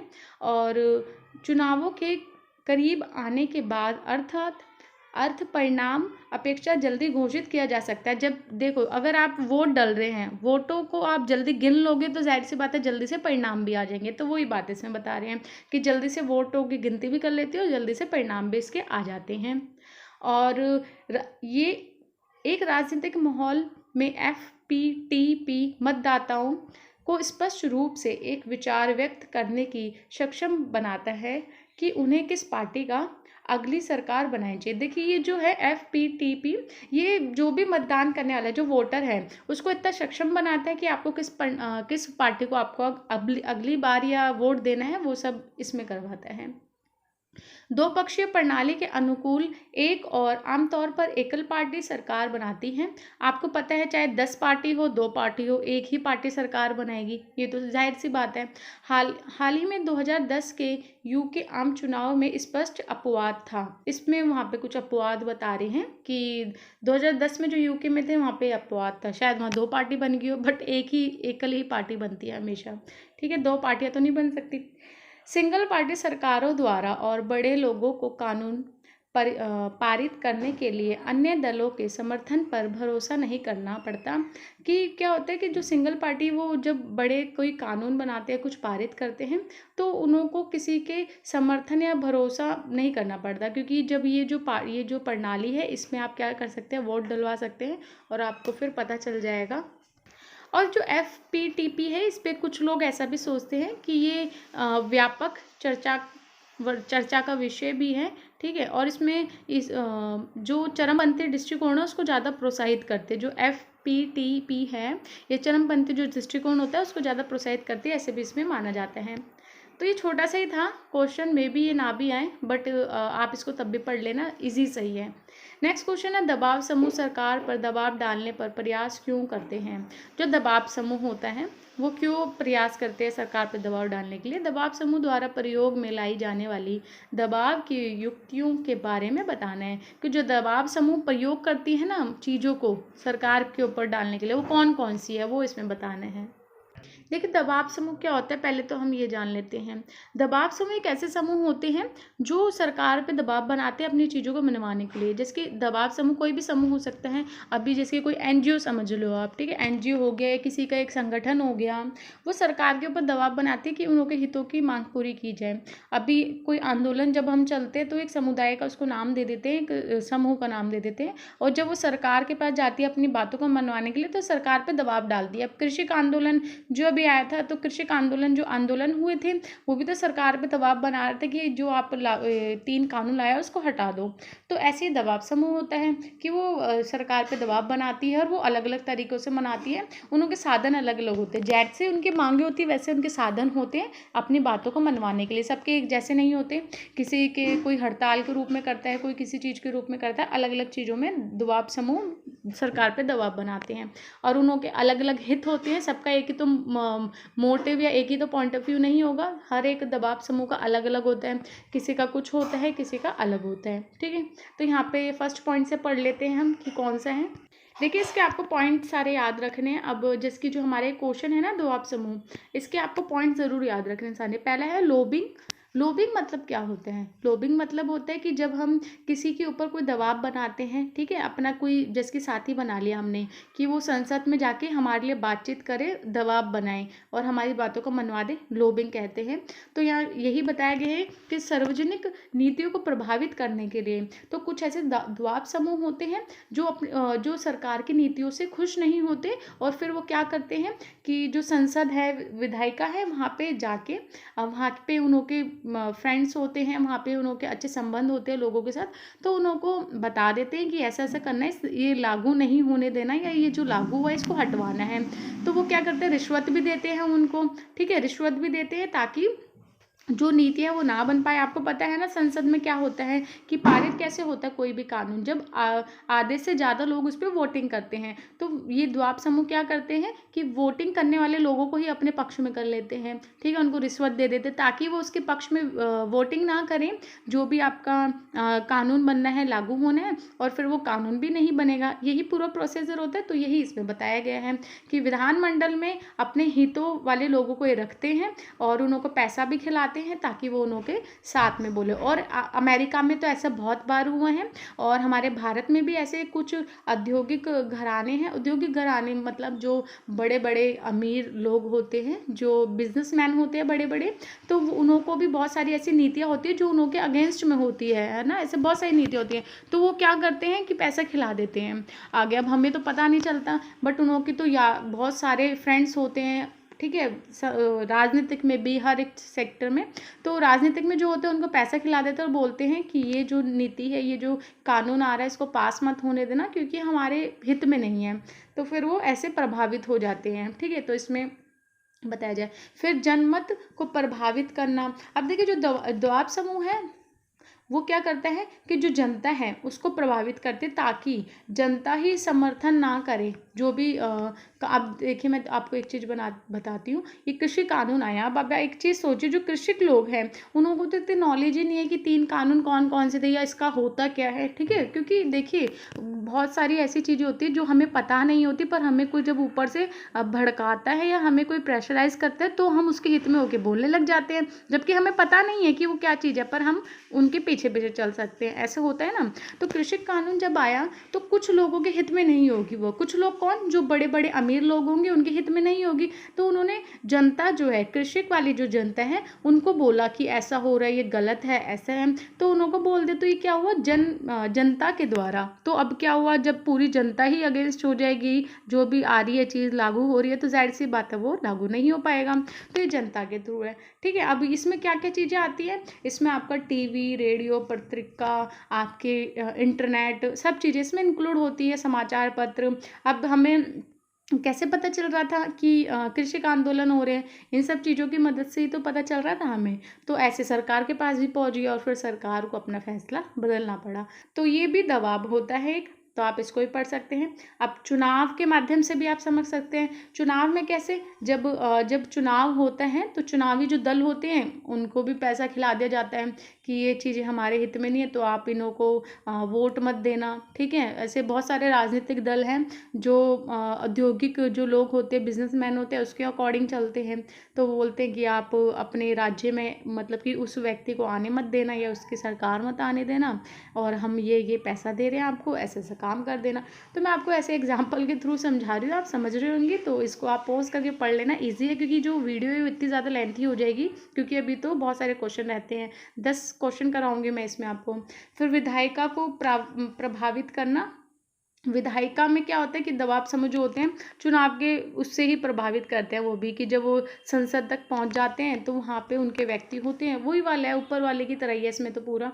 तो इसको आप पढ़ लेना, ठीक है। अभी इसको मैं आगे कर देती हूँ, अब इसको पोस्ट करके पढ़ लेना पूरा, क्योंकि वीडियो ज़्यादा लेंथी है। और देखिए स्टूडेंट, प्लीज़ आप मेरे को बता दिया करो कि वीडियो आपको लेंथी ठीक लगती है या नहीं, क्योंकि जब मैं समझाती हूँ तो मैं फिर बहुत समझाती हूँ, ठीक है, और जब नहीं समझाती तो कम में ही समझा के वीडियो छोटी कर देती हूँ। तो ये जो है ये बहुत बड़ी ना हो जाए वीडियो, तो अगर आप बोर हो जाओ तो मेरे को बता देना, आगे से मैं फिर छोटी वीडियो बनाऊंगी जिसमें शॉर्ट में ही समझाऊंगी। फिर नेक्स्ट क्वेश्चन है, सॉरी उसी का ही पॉइंट है ये, नौकरशाही को प्रभावित करना। नौकरशाही आपको पता है ना, जो सरकारी पद पे जो अफसर होते हैं उन्हों के बारे में यहाँ बात हो रही है, नौकरशाही उन्हें ही बोलते हैं। तो जो दबाव समूह होते हैं, नौकरशाही जो होते हैं ना, बड़े बड़े अफसर होते हैं, आपको पता है उनके थ्रू भी बहुत सारे काम होते हैं, तो उन्हों को अपने अंडर में ले लेते हैं, और नौकरशाही के थ्रू भी जो दबाव समूह होता है वो अपने काम करवा लेते हैं, और जो नीति लागू जो भी होनी है वो फिर नहीं होती है। तो वो इसमें पूरा बता रहे कि वो कार्यपालिका में कैसे उलझन क्रिएट कर देते हैं नौकरशाही भी जो होते हैं, ताकि वो कानून जो है या नीति जो है वो लागू हो ही ना सके। तो ये सारे पॉइंट हैं, आप इनको पॉइंटों को अच्छे से याद कर लेना। बाकी तो अंदर का जो आप एक बार रीड भी कर लोगे 1-2 बार तो आपको समझ आ जाएगा। तो इसको पॉज करके भी पढ़ सकते हो, अदरवाइज़ PDF से भी पढ़ सकते हो। हड़ताल और इन सब के तो आपको मैंने बता ही रखा है, हड़ताल से या फिर कोई भी प्रदर्शन करके हम नीति कानून इन सब को हटवा सकते हैं, अगर जो हकीकत में सही नहीं है उसको ही, ऐसे नहीं जो सही चीज़ है उसको नहीं हटवा सकते आप। जैसे कि जो वो आई थी 3 तलाक आया था, उसको आप, वो सही था, हमारे हित में था, जो मुस्लिम महिलाएं होती हैं उनके हित में था और अच्छा था, तो उसको, उसके लिए भी बहुत प्रदर्शन हुआ, बट उसको नहीं हटवा सके क्योंकि वो ठीक थी चीज़। जो ठीक होती है उसको नहीं हटवा सकते, बट कुछ चीज़ें ऐसी होती है जो ठीक होते हुए भी हटवा देते हैं। अब जो कृषि कानून आया था ठीक ही था, ऐसा भी नहीं था कि कुछ उसमें गुनाह कुछ हो रहा था, बट वो हट गया। ठीक है, तो ऐसे बहुत सारी चीज़ें हैं।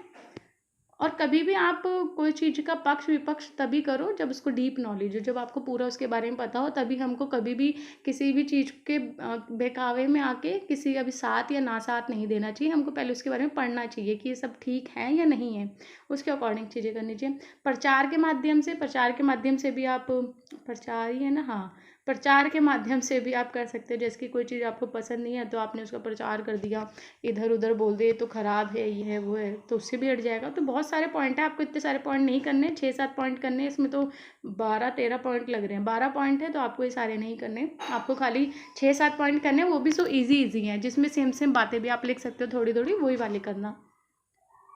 फिर यहाँ प्रयोगात्मक विधि के गुण दोष के बारे में बताना है आपको इसमें। देखिए, प्रयोगात्मक से आप क्या समझे, किसी चीज़ का प्रयोग करके, ठीक है, या फिर प्रयोग हुआ होता है उसके अकॉर्डिंग कोई अच्छी बुरी चीज़ें इसमें बतानी है। तो प्रयोगात्मक जो एक विधि है, अनुसंधान है, उसको हम अच्छा समझ सकते हैं, ठीक है, व्यवहारिक रूप से अच्छा समझ सकते हैं। क्यों? क्योंकि एक प्राकृतिक विज्ञान की तरह ही इसमें काम किया जाता है। प्राकृतिक विज्ञान क्या होता है, जिसमें प्रैक्टिकली चीज़ों को यूज़ करते हैं, ऐसे नहीं हवा में चीज़ें सोच ली, कल्पना कर ली और हमने सोचा ये चीज़ हो सकती है, उसको समझना नहीं। व्यवहारिक रूप से जो चीज़ें होती है, प्राकृतिक रूप से, व्यवहारिक रूप से जो चीज़ें होती है, वही प्रयोगात्मक में होती है। इसमें चीज़ों का प्रयोग किया जाता है या फिर चीज़ों को परखा जाता है, व्यवहारिक रूप से देखा जाता है, उसके बाद ही चीज़ों या परिस्थितियों को नियंत्रण में किया जा सकता है। जैसे कि हमें कोई चीज़ पे लिखना है, मेरे को एजुकेशन के ऊपर लिखना है कुछ, तो मैं क्या करूँगी, पहले ब्यौरा लूँगी जाके, प्रयोगात्मक रूप से हम उसको देखेंगे, पूरा ब्यौरा लेंगे, समझेंगे, परखेंगे, प्रैक्टिकली रूप से करेंगे, तभी मैं उसके ऊपर लिखूंगी ना कि पढ़ने वालों की संख्या कितनी है, ना पढ़ने वालों की संख्या कितनी है। तो वो सब चीज़ें इसमें बताई गई हैं। परिस्थितियाँ जो भी हैं उसको नियंत्रण करने के लिए प्रयोगात्मक जो है वो बहुत अच्छी सफलतापूर्वक आप इसको समझ सकते हैं। जो प्रयोगात्मक पद्धति है, ये विधि है, इसको एक्सपेरिमेंटल भी बोल सकते हैं। एक्सपेरिमेंट करते हैं ना हम, कि हम करके देखते हैं ये सब चीज़ें। जैसे कि कोई, समझ लीजिए मैंने कोई टॉपिक रखा, तो मैं इस पर एक्सपेरिमेंट कर सकती हूँ कि इस पर क्या रिजल्ट आएगा, मतलब क्या इसका रिएक्शन आएगा। तो एक्सपेरिमेंटल पद्धति भी इसे बोल सकते हैं। देखिए, जब हम पूरा रिसर्च करते हैं तो उसमें बहुत सारा टाइम लग जाता है, जिसको अनुसंधान बोलते हैं। पहले तो हम गुण पढ़ लेते हैं, फिर समझाती हूँ बात। तो इसके हम गुण पढ़ते हैं पहले, प्रयोगात्मक विधि के गुण क्या है। तो इसमें समय की बचत है। समय की बचत कैसे?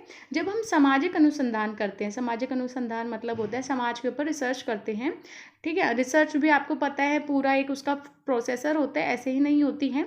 तो जब हम सामाजिक अनुसंधान करते हैं, सामाजिक रिसर्च करते हैं, तो एक उसकी बहुत लंबी प्रक्रिया होती है, एक फॉर्मेट होता है, उसके अकॉर्डिंग हमें सारा काम करना पड़ता है, तो इसमें बहुत ज़्यादा समय लगता है। परंतु जब हम ये प्रयोगात्मक पद्धति को अपनाते हैं सामाजिक उस पर अनुसंधान में, तो इसमें कम टाइम लगता है, समय की बचत होती है और हमें अब चीज़ों का पता भी चल जाता है कि हो क्या रहा है समाज में, ठीक है। एक्सपेरिमेंट होता है एक तरीके का।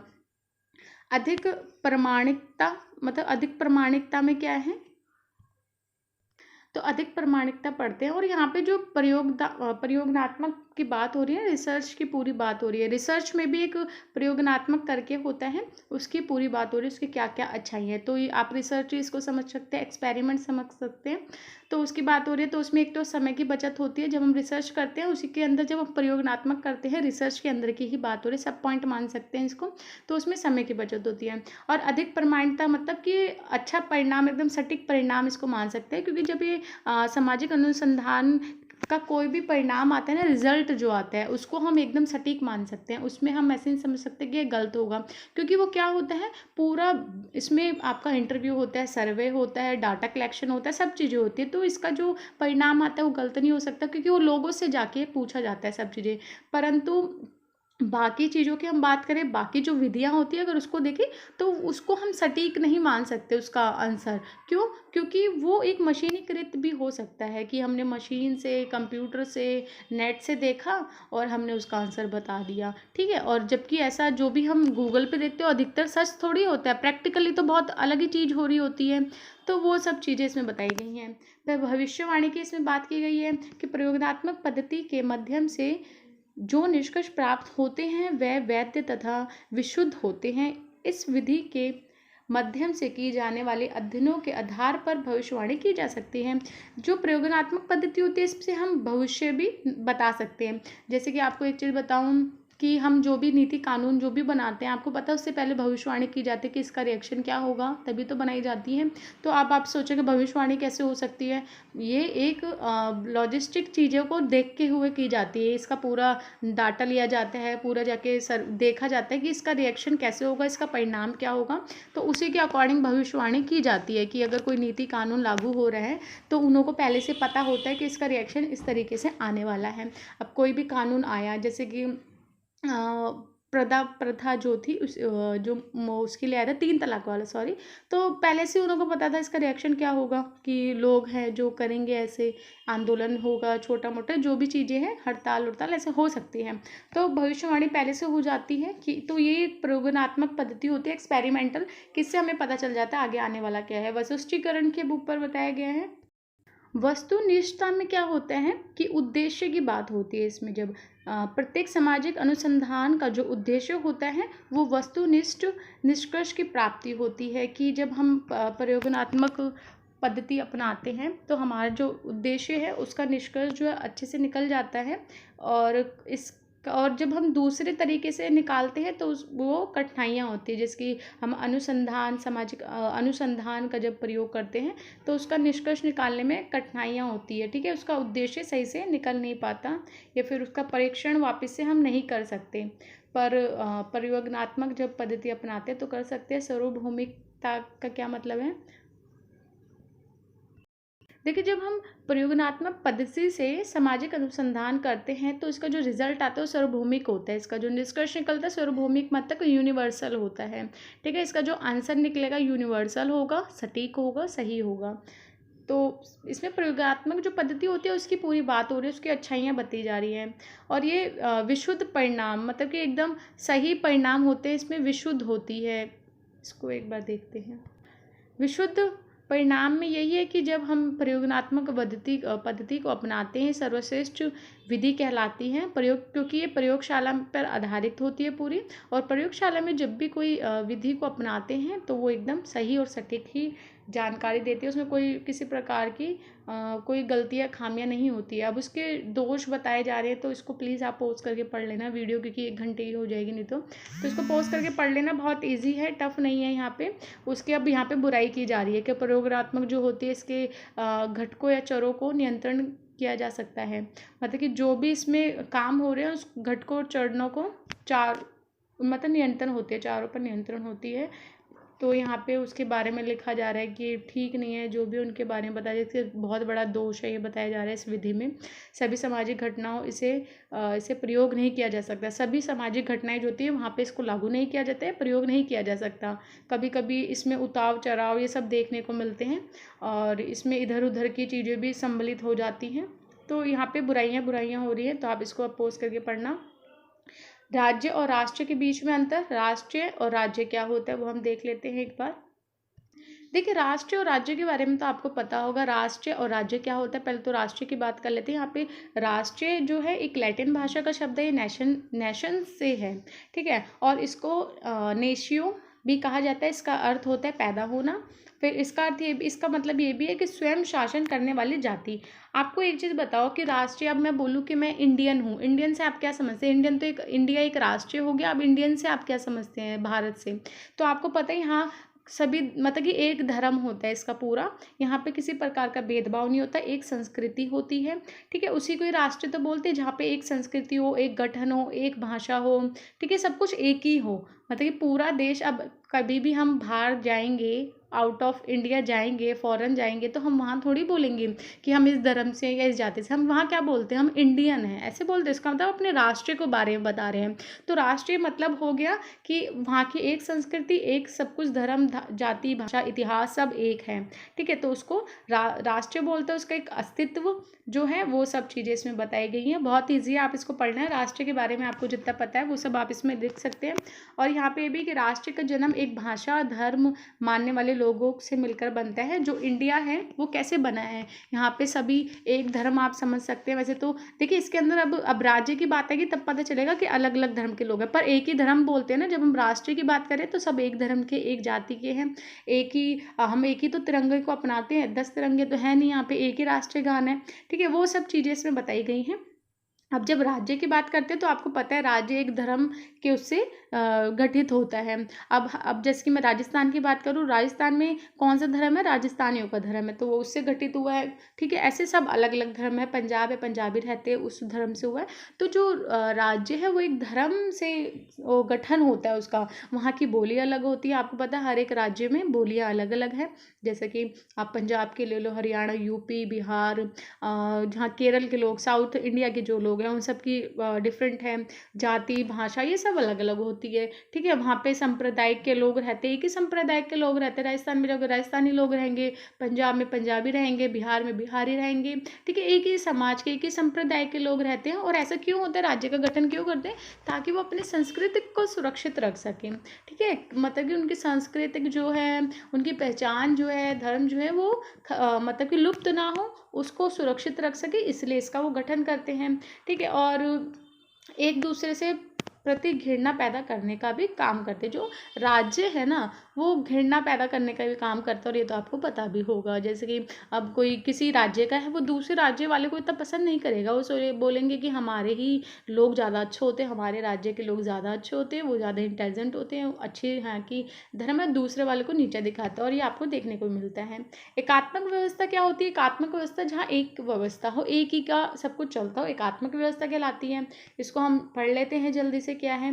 देखिए स्टूडेंट एक चीज़ बताती हूँ, वीडियो ज़्यादा लंबी है, आपको पता है जब मैं एमए के स्टूडेंट को बनाती हूँ 1-1, 1.5, 2-2 घंटे की वीडियो बनती है मेरी एक।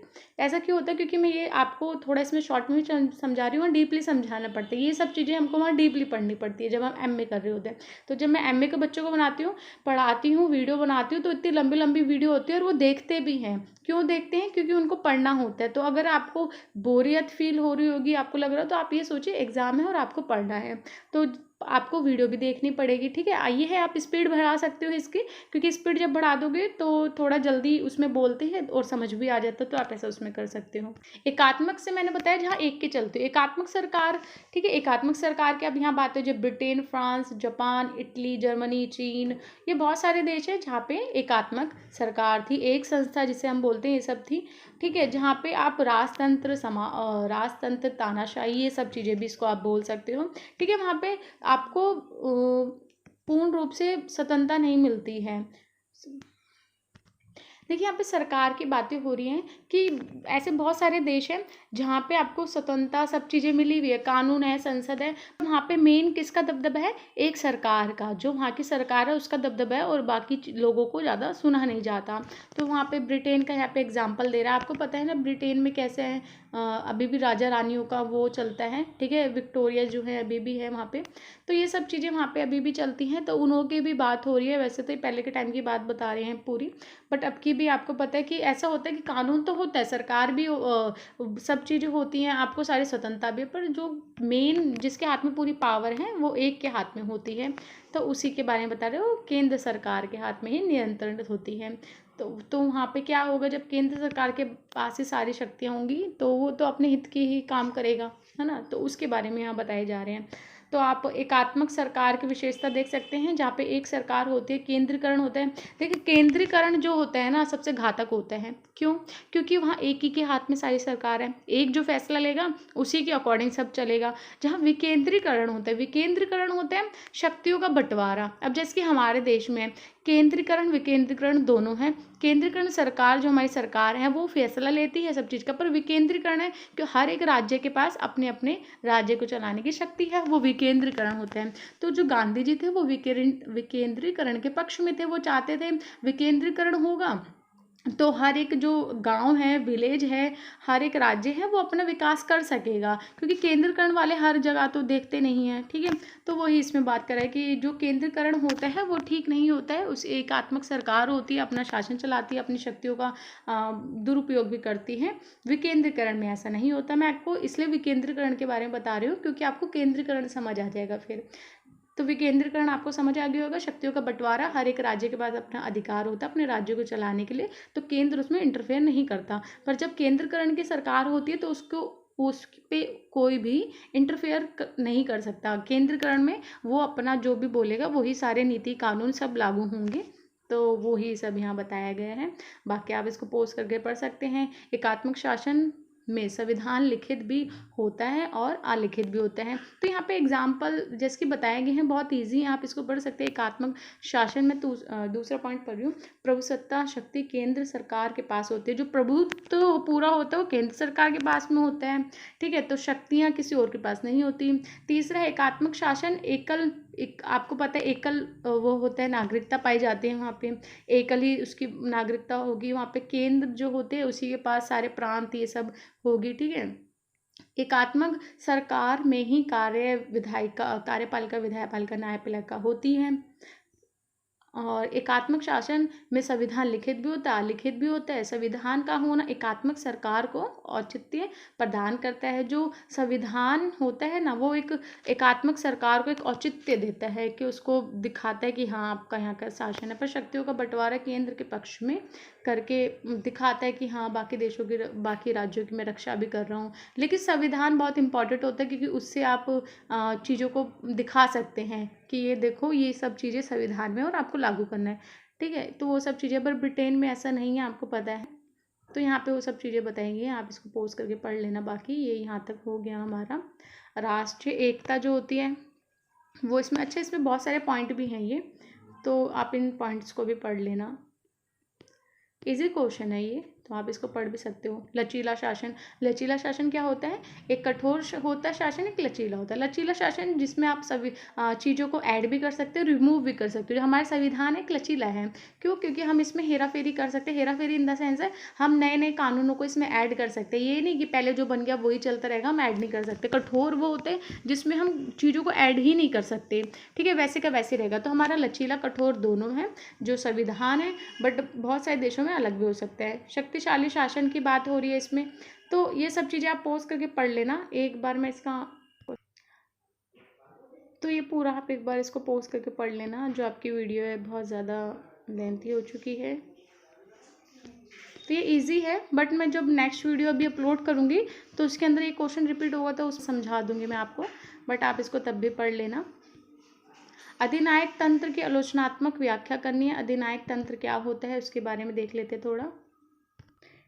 देखिए, अधिनायक शासन तंत्र वो होता है जहाँ पे कोई बलपूर्वक किसी भी देश में या किसी भी जाति के सत्ता को प्राप्त कर लेता है और फिर अपनी अपनी चलाता है, और जो बाकी चीज़ों का मतलब कि इतना प्रयोग करता है कि असीमित रूप से प्रयोग करता है, तो उसको ही अधिनायक शासन बोलते हैं। इसमें आप निरंकुश शासन लगा सकते हैं, सूर्यशक्तिशाली लगा सकते हैं, ठीक है, राजतंत्र लगा सकते हैं। ये सारी चीज़ें आप इसमें जोड़ सकते हैं जिसमें कि भावनाओं की कोई कदर नहीं होती है, आपको स्वतंत्रता नहीं दी जाती है, आपको किसी भी प्रकार का कोई कार्य करने की अनुमति नहीं दी जाती है। जैसे कि जो वहाँ का शासन बोलेगा वैसे ही आपको करना पड़ेगा। ठीक है, तो एक तरीके से गुलाम बन जाते हैं हम। तो वही अधिनायक शासन होता है जहाँ पे एक की चलती है खाली, और किसी की सुनी नहीं जाती, स्वतंत्रता समानता ये कुछ भी नहीं दिया जाता आपको। ठीक है, कोई बराबरी नहीं होती है, किसी भी प्रकार के कोई कानून ये सब नहीं जाती है। हिंसा जो होती है वो होती है, बलपूर्वक होती है, दंडित किया जाता है लोगों को, उनकी गलती हो ना हो दंडित किया जाएगा। आपने उसके अगेंस्ट में बोल दिया जो उस टाइम पे उसकी सरकार जिसकी बनी है, जो अधिनायक आया बलपूर्वक जिसने सत्ता हासिल किया, अगर उसके अगेंस्ट में बोल दे तो आपको उड़ा दिया जाएगा। ठीक है, ये सब चीज़ें इसमें बताई गई हैं। तो ये आपको पता होगा। जैसे कि हम पाकिस्तान की बात करें तो पाकिस्तान में क्या होता है कि वहाँ के जो सैनिक अफसर होते हैं ना, जो अव्वल दर्जे पे होते हैं, तो वो सत्ता का तख्ता पलट कर देते हैं। क्या करते हैं कि जो अफ़सर होते हैं वो वहाँ पे बलपूर्वक प्रधानमंत्री को भी हटा देते हैं, राष्ट्रपति को भी हटा देते हैं और खुद ही वहाँ पे वहाँ की सरकार बन जाते हैं। तो ऐसा आपने शायद पढ़ा हो पहले 12th क्लास में, या जब आप बीए कर रहे हो तो उसमें, तो उसके बारे में वही होता है अधिनायक, जो बलपूर्वक सत्ता को अपने हाथ में ले लेता है मारपीट से ये सब, और फिर बाद में भी ये सब ही करता है, सबके साथ अत्याचार करते हैं। तो ये सब आप पोस्ट करके पढ़ लेना, इजी है बहुत। आई होप आपको बुक के बारे में समझ आया होगा। इस बुक के बारे में पूरा राज्य, राजनीतिक, लोकतंत्र, इन सब चीज़ों के बारे में बताया जा रहा है। तो आप इसको पोस्ट करके एक बार पढ़। तो ये वाले जो पॉइंट हैं इनके पॉइंट आप लर्न कर लेना, क्योंकि पॉइंट जो होते हैं इंपॉर्टेंट होते हैं। और जो पैराग्राफ है वो तो आप इंट्रो में लिख सकते हैं, बट ये पॉइंट्स आप सारे याद कर लेना कि इसमें हिंसा और जो षड्यंत्र होते हैं सब चीज़ें होती है। शक्तिशाली राज्य जो है वो निहित होते हैं ये, और उग्र टाइप के होते हैं इसमें, ठीक है। एक उग्र होते हैं, और पता है ना उग्र कौन होते हैं, जो लड़ाई झगड़े से ही चीज़ों को सुलझाना जानते हैं। तो उसी के बारे में अब अधिनायक तंत्र की आलोचनात्मक व्याख्या बताई जा रही है। तो आप इसको एक बार पोस्ट करके आप सारा पढ़ लेना, इजी है अब तो, क्योंकि आपको बुक के बारे में अब तो ऑलमोस्ट समझ ही आ गया होगा कि इस बुक में क्या है और आपको क्या लिख के आना है। क्योंकि अब कोई डिफरेंट क्वेश्चन भी आएगा ना तो भी आप वहाँ लिख दोगे, क्योंकि पढ़ाने से क्या होता है, समझाने से, कि क्वेश्चन शायद सेम ना आए, बट आपको तब भी उस बुक के बारे में जब नॉलेज हो जाती है तो आप बहुत सारी चीज़ें इसमें से ही लिख के आ जाओगे। क्वेश्चन सेम नहीं आता है, डिफरेंट आता। क्वेश्चन डिफरेंट का मतलब ये है क्वेश्चन तो वही है, बट हम मॉडिफाई हो जाते हैं तो आपको लगता है डिफरेंट क्वेश्चन है। तो ऐसा नहीं होता, बुक के अंदर के ही क्वेश्चन है, बाहर के नहीं है। तो क्वेश्चन में मॉडिफाई होके आते हैं, तो आपको ध्यान से क्वेश्चन ही पढ़ना है। आंसर तो पढ़ना ही होता है, पर क्वेश्चन और ज़्यादा ध्यान से पढ़ना होता है, ताकि एग्ज़ाम में, वापस से मैंने रिपीट कर दिया शायद, ताकि एग्ज़ाम में आए तो आप वहाँ लिख के आ सके। एक बार मैं इसको थोड़ा जूम, तो ये जो है आप इन्हों को एक बार देख लेना। 10th क्वेश्चन देखते हैं। सामूहिक जो जिम्मेदारी है वो इसमें बताने, सामूहिक जिम्मेदारी क्या होती है। इसमें सामूहिक जिम्मेदारी से ये बताया गया है कि जो संसद में पूरी सरकार होती है, एक उत्तरदायी होता है उनका, ठीक है। वो सामूहिक रूप से जिम्मेदार होते हैं। अगर कोई भी नीति, कानून कुछ भी हो रहा है तो उनकी जिम्मेवारी है सब चीज़ की, तो वही सामूहिक जिम्मेदारी कहला रहे हैं। जैसे कि मंत्रिमंडल की बात हो रही है यहाँ पे, विधानमंडल की बात हो रही है, तो वो अगर कोई काम कर रहे हैं ऐसा, तो उनकी फिर जिम्मेदारी भी बनती है और उनको उस चीज़ पे उत्तर भी देना होता है। उत्तरदायी होते हैं वो उस चीज़ के। अगर कोई कानून पास हुआ, कोई भी निर्णय ले रहे हैं बाहर देश के साथ, विदेश में, तो उनको उत्तरदायी हैं, उनको उसके बारे में बताना भी होगा और उसकी जिम्मेदारी भी लेनी होगी। अगर कोई प्रश्न पूछता है तो उसका उत्तर देना होते हैं, तो वही सामूहिक जिम्मेदारी कहलाती है। अब यहाँ पे राजनीतिक दलों और विचारात्मक जो संगठन होते हैं उनके बारे में है, तो आप ये वाले पढ़ लेना। इसका आंसर तो बहुत छोटा सा है, तो आप इसके पॉइंट पढ़ लेना कि क्या होता है सामूहिक जिम्मेदारी। जब सामूहिक रूप से हम जब कोई निर्णय लेते हैं तो उसका हमें उसकी जिम्मेदारी उठानी पड़ती है, उसका आंसर भी देना पड़ता है और सही से कामों को करना भी पड़ता है, वही होते हैं। नए सामाजिक आंदोलन और नए सामाजिक आंदोलनों में नया, आपको पता है नए सामाजिक आंदोलन अब कैसे हो रहे हो, पुराने टाइम के सामाजिक आंदोलन, दोनों के बीच में जब भेद पता चल जाएगा तो आपको पता चलेगा नए सामाजिक आंदोलन किस तरीके से हो रहे हैं। नए सामाजिक आंदोलन एक ऐसे सामाजिक आंदोलन जो मानव जीवन में फैले हुए अन्याय के प्रति नई चेतना को प्रेरित करते हैं। नए सामाजिक आंदोलन में क्या है कि अब आपको पता है पहले के टाइम पे क्या होता था, कि पहले के टाइम पे किसी के साथ अत्याचार भी हो रहा है तो उनको ज़्यादा कोई फ़र्क नहीं पड़ता था। वो तो पुराने टाइम पे जब लोगों के साथ किसी अत्याचार होता था, कुछ होता तो वो अवेयर ही नहीं होते थे कि हमारे साथ कुछ गलत भी, उनको नॉर्मल लगता था। बट अब नए सामाजिक आंदोलन इस प्रकार से हो रहे हैं कि लोगों अवेयर हो रहे हैं और फिर आंदोलन करते हैं, तो लोगों में नई नई चेतना आ रही है, अपने अधिकार मांगने की मांग आ रही है। नारी अधिकार हो गया, ठीक है, किसी चीज़ में हिस्सा हो गया, पर्यावरण आंदोलन हो गया, ये सारे आंदोलन जो है ये नए हैं। पहले के टाइम पे ये सब आंदोलन नहीं हुआ करते थे, कम थे, बट आज के टाइम पे सब आंदोलन आए, तो यही नए सामाजिक आंदोलन है, जिसमें समाज में जो नए नए प्रकार के आंदोलन होते हैं नए सामाजिक आंदोलन कहलाते हैं, जो अपने हक की बात करते हैं, ठीक है। तो या फिर अपने सिक्योरिटी या फिर अपने में सोचने के लिए सरकार को बोलते हैं कि हमारे बारे में भी सोचो। नए सामाजिक आंदोलन अब वो कौन कौन से तरीके से हो रहे हैं देखो, यहाँ पे एक्सप्लेन कर रखा है ना। आपका नागरिक अधिकार हो गया, दलित आंदोलन हो गया, छात्र आंदोलन हो गया, कृषक आंदोलन भी ऐड कर सकते हो, ठीक है। तो ये वाले जो सारे आंदोलन हैं उनके बारे में बात हो रही है। और नए सामाजिक आंदोलन में आपको पता है युवा, इस नए सामाजिक आंदोलन युवा जो पीढ़ी होती है वो ज़्यादा पार्टिसिपेट करते हैं। पहले के टाइम पे युवा इतने नहीं करती थी, जो बूढ़े बुजुर्ग लोग होते थे वही करते थे। बट आज के टाइम पे आप कोई से भी आंदोलन देख लो, वहाँ पे आपको युवा ज़्यादा दिखेंगे, बूढ़े बुजुर्ग लोग कम दिखेंगे। तो नए सामाजिक आंदोलन में ये होता है। और क्या होता है इसमें, वो अवेयर होते हैं अपनी चीज़ों को लेके। और जो एनजीओ होते हैं वो उसमें पार्टिसिपेट करते हैं। ठीक है, एनजीओ जो है उनका भी बहुत बड़ा रोल है नीतियों को सही करने में या फिर लोगों के अधिकारों की मांग करने में। तो वो सब चीज़ें इसमें बताई गई हैं। विशेषता यहाँ पे है, अब विशेषता पढ़ सकते हैं आप इसको पोस्ट करके कि क्या क्या हो रहा है, कौन कौन सा एजेंडा रखा जा रहा है अपने अधिकारों के लिए, वो सब चीज़ें इसमें हैं। तो आप इसको पोस्ट करके पढ़ लेना, क्योंकि अब इसके बाद मेरे को और भी वीडियो जो है अपलोड करनी है। तो अभी ये एक ही वीडियो है,